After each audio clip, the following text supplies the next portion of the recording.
G'day, Rockhound here!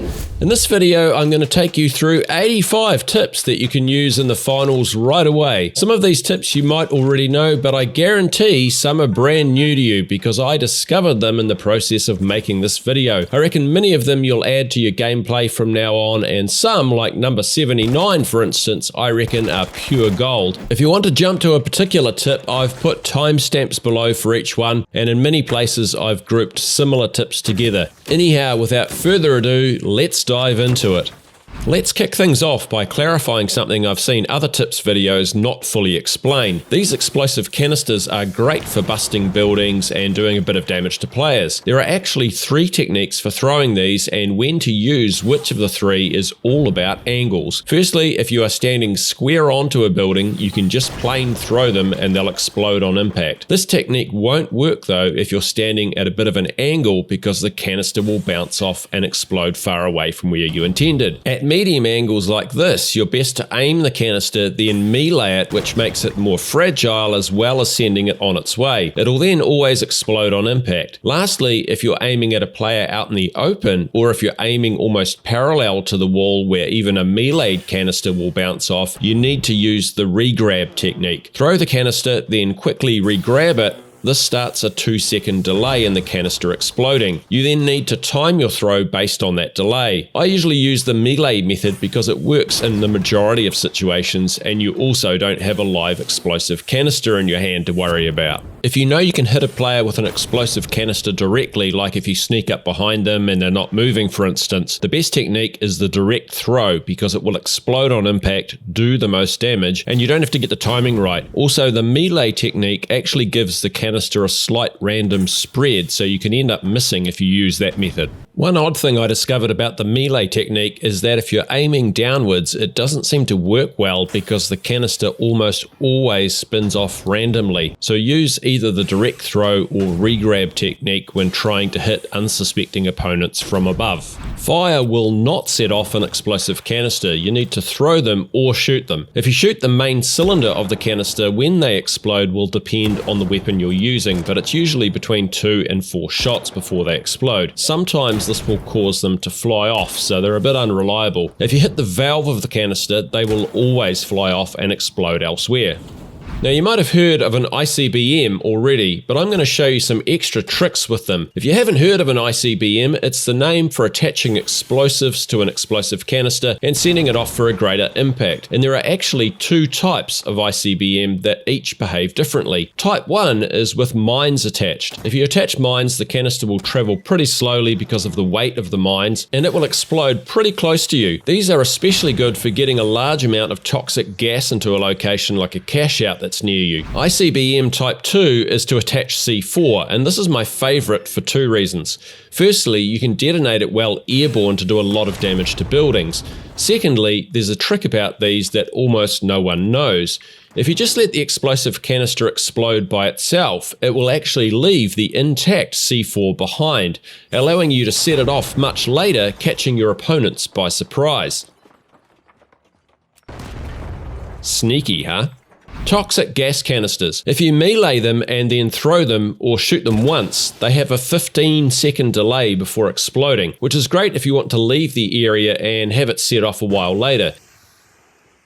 You can just shoot them repeatedly if you want to set them off right away.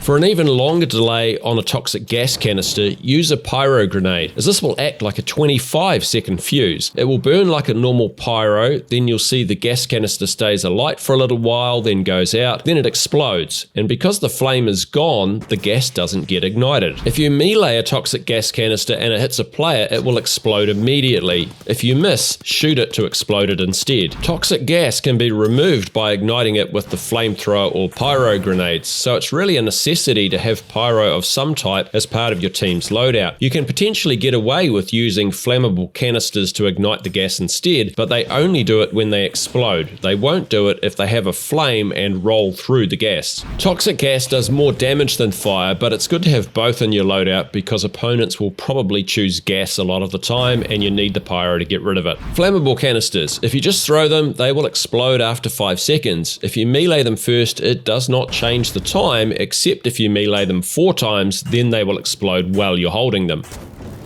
Powder canisters, which a lot of people call smoke canisters, won't be set off by pyro grenades, but frag grenades, bullets, melee, or throwing them will set them off. Pick up a powder canister and melee it if you need to immediately create a visual screen between you and an opponent. You can build a Goo Tower under you with the goo gun by jumping, then shooting goo under your feet. Just jump, then goo, jump and goo, and up you go.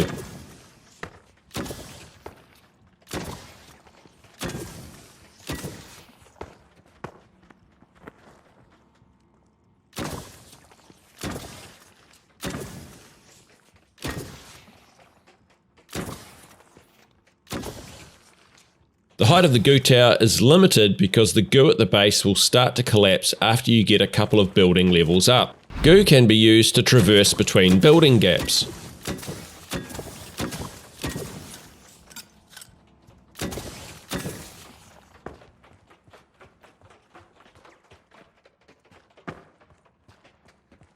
Goo can also be used to climb a long way up walls.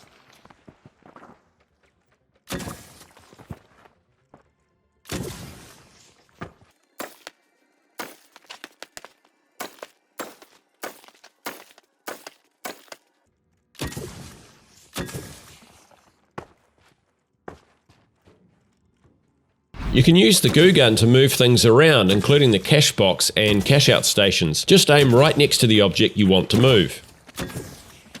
Goo can block the end of a zipline, making the player on the line fall off at the end. Do this at the top of the crane ziplines if you want to be really annoying.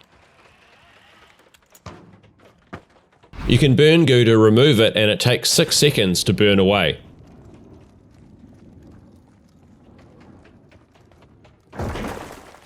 Goo will disappear by itself 1 minute and 30 seconds after forming. A few moments later. Goo can be used to make a fixed jump pad inoperable, so you can have your team use the jump pad, then consider leaving a heavy behind and have them quickly block it up and slow your opponents down or make them go another way. Previously, throwing goo canisters in the air and shooting them could be used to break buildings, but the goo no longer does structural damage when it lands. Hit a fixed jump pad, then as you fall, place your own jump pad under your feet and you'll jump much further than you normally would.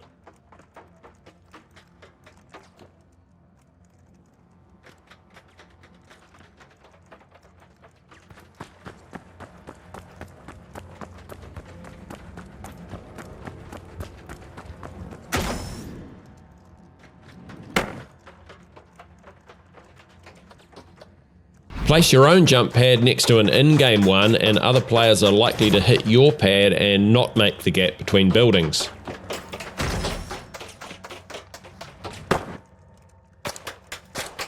You can toss grenades on a jump pad to hit opponents in the landing zone. You can throw all sorts of things on jump pads, including cashboxes, which means you can arrive just after the cashbox and easily attack anyone in the landing zone.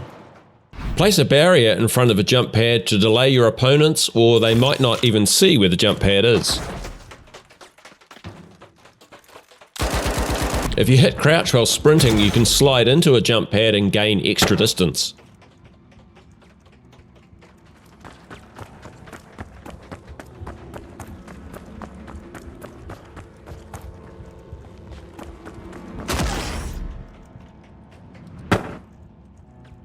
Jump pads on slopes launch you much further, assuming they're sloping the right way.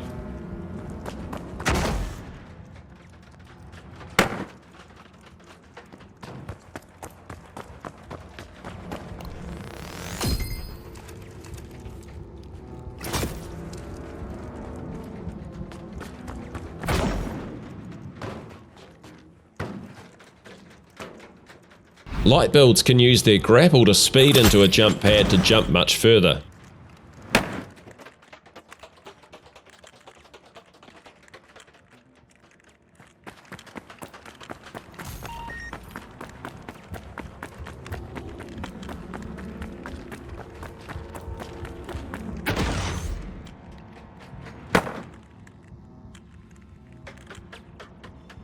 Jump as you approach the end of a zip line to gain a bit of extra distance as you come off it. Crouch sliding makes you move slower than normal sprinting. Here's a comparison between standard sprinting and sprinting with crouch slides. Crouch slides only help when you're going down ramps or sliding into a jump pad. You can melee or shoot ladders and ziplines to break them. If you're playing the light build with a sniper rifle and have an overview of your team, consider shooting these to stop opponents getting to your teammates easily. Sprinting through doors opens them automatically even if you're carrying something. If you place a barricade behind a window, they are often hard to see.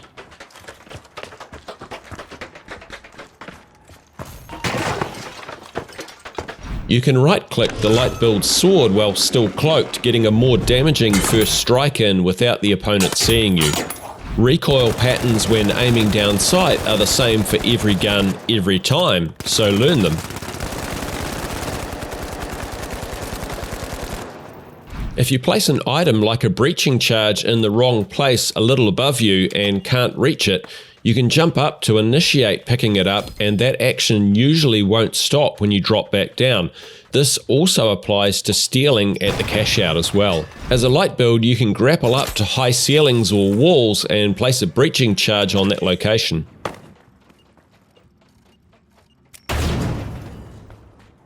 Left-clicking while carrying an item like a flammable canister or statue will throw it. Right-clicking will drop it on the spot, but it will carry any momentum you have and keep moving. If you want to drop something on the spot, allow it to clip into a wall or something else, then right-click and it'll stop on the spot. You can use the medium zipline to place a guardian turret up high where opponents won't expect it.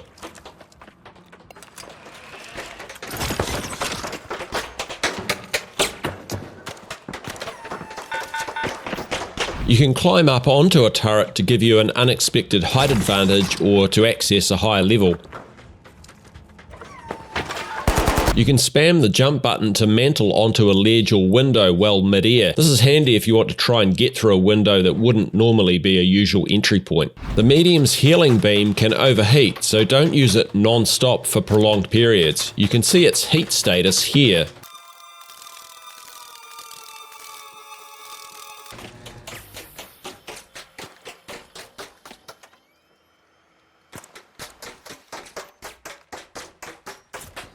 The healing beam will continue to work through walls for a couple of seconds if your teammate goes around the corner or on the other side of an object. The medium build's Defibrillator revives faster but provides only half health. A standard revive is way longer but provides full health. Consider which is best for your situation, especially if you don't have a healing beam. You can throw mines directly at your opponents to have them explode immediately, as Demeister skillfully shows us here. Some buildings on the Seoul and Skyway Stadium maps have ventilation ducts or narrow ledges that you can use for sneaky traversing. You can use your movement abilities like the grappling hook, for example, while carrying stuff like the cashbox or a statue. This doesn't work for the heavy's charge and slam though.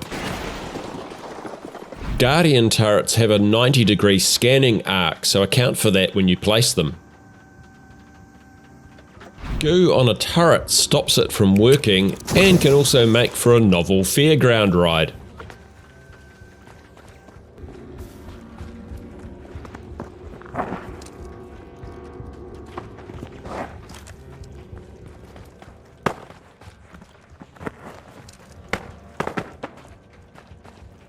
On the Seoul and Skyway Stadium maps, don't place turrets on the panelled ceilings. Shoot the panels first, then attach the turret to the concrete behind it. Otherwise your opponents can just shoot the panelled ceiling and your turret will fall off. Place a zipline in a location that looks normal but where anyone using it will fall off the building. Just remember not to use it yourself. This is especially good if you've gooed up a jump pad next to it, so opponents will think someone put the zipline there to get around the disabled jump pad.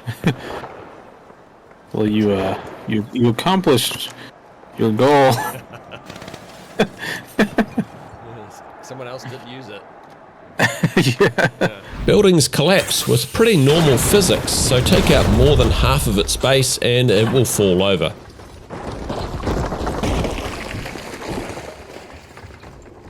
Suspended platforms can be knocked down by hitting 2 neighbouring hanging points with an RPG.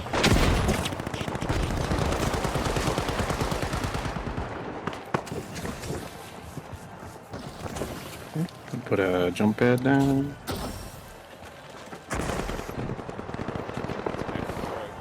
Yep.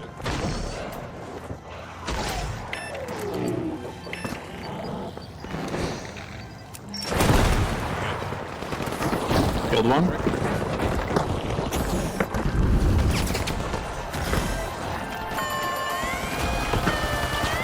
Nice. Nice.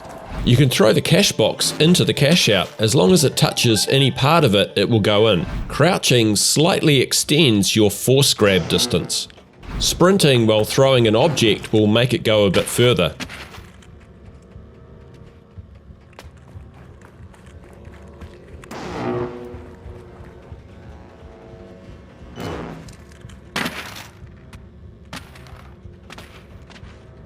Anything that you can pick up can be used as a weapon, including the cash box, or in this instance, a pot plant. The fire from a pyro grenade will go through a ceiling to reach opponents on the floor above. I think a gas grenade used to do this, but it no longer does. If an upper floor window on a Monaco style house has a wooden seat below it, you can use that to climb in the window. You can also use cafe canopies to climb to upper floor windows.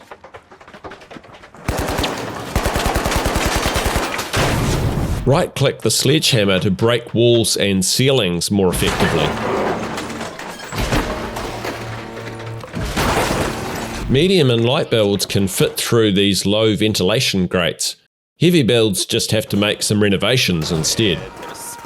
If you're lacking ways to get through a house wall or ceiling, a couple of frag grenades and about 10 rounds from an LMG will do it. Alternatively, nearly 2 full magazines from an LMG will do it too, or if your teammate has frags, use 2 each to bust through. This will eventually work with all weapons, even the light's throwing knives, if you have a minute and a half to hang around.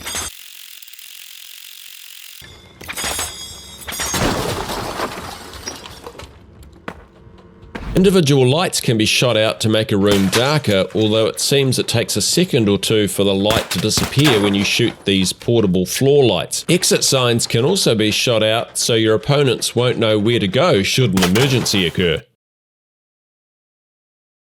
In Banquet mode, the yellow bars on the team scores show everyone how many coins each team is running around with. Use this info and the individual team colours to help you know who to hunt for. The light build's cloaking ability makes a distinctive electric sizzle, so keep an ear out for it so they don't sneak up behind you. RPGs will do a lot of self-damage if you hit something too close to you, including wayward teammates running in front of you just as you fire them. House windows can be run through from either side. Windows with shutters need a melee unless you're on the inside, and big office building windows need a melee from either side. Use the free cam if your team gets wiped to plan your comeback, or do what I do and go looking for Easter eggs around the map.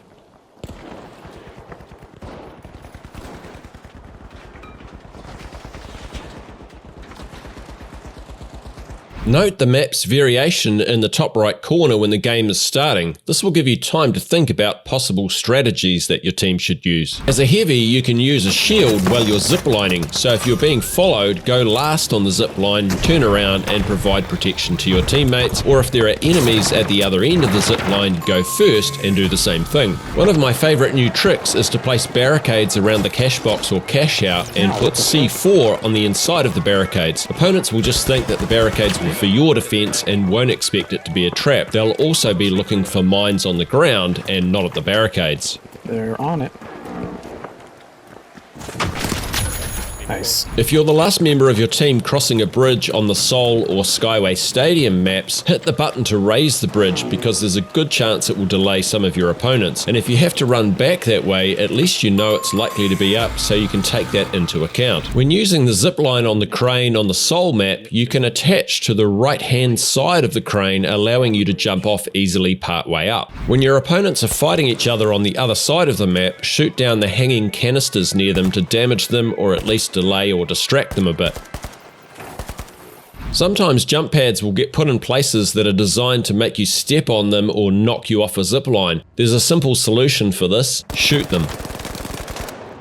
When defending a cashout station in the parkland areas on the Monaco map, consider setting fire to the trees because the fire will spread quickly and limit the access points that your enemies can attack from. Here's a 24 carat tip for the medium build. It's what I'm calling the roaming offensive chaos kit, or the ROC for short. You attach an APS and Guardian turret to a goo canister and carry them around with you. The APS protects you from any projectiles and the Guardian turret does some shooting for you. If things get a bit busy, you just throw the ROC down in front of you and you have instant cover from the goo canister. If you arrive at a cashout that's in progress, throw the ROC at the cashout and the APS turret will clear out any mines, C4 or breaching charges that the defending team has left behind. Then you're pretty good to go and clear the goo if you need to and go in for the steal. Having a dome shield from a teammate on you at the same time as you steal will add to your protection from the ROC. Here's one that I've seen other tips videos get wrong. When carrying the cash box, try to avoid throwing it. When you throw it and no one is holding it, it becomes visible on the map for all of your opponents, giving away your location. It isn't visible after you've been carrying it for a few seconds unless you're in direct line of sight,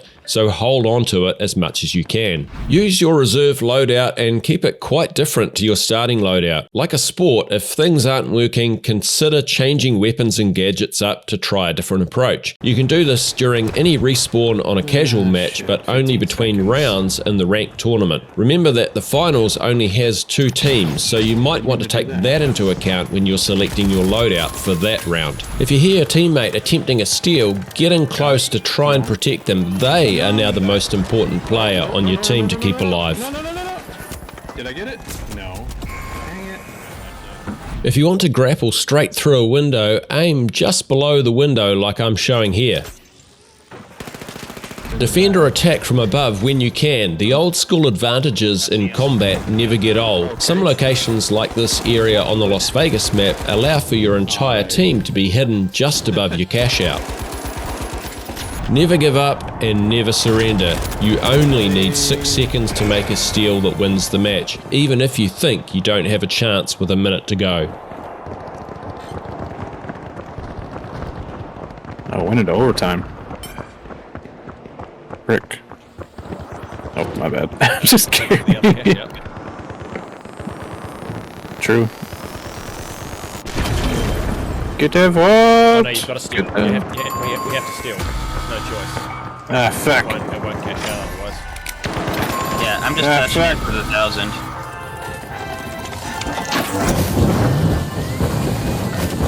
Nope. Got him.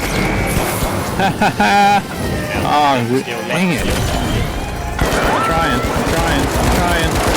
You, damn it. That's, what?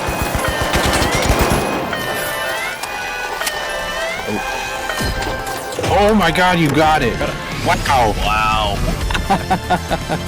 Holy cow. Lastly, you might be thinking, hey Rockhound, you gave us 85 tips, why didn't you just push it through to 100? Well, maybe this is tip 86. Man's got to know his limitations. Thanks for watching my tips video for the finals to the end. Do the usual YouTube business if you want to see more videos from me from now on. Give a like or comment as you see fit and enjoy the rest of your day. Kia kaha, stay strong. Everybody knows the world ain't right. Down on your knees, get up and fight.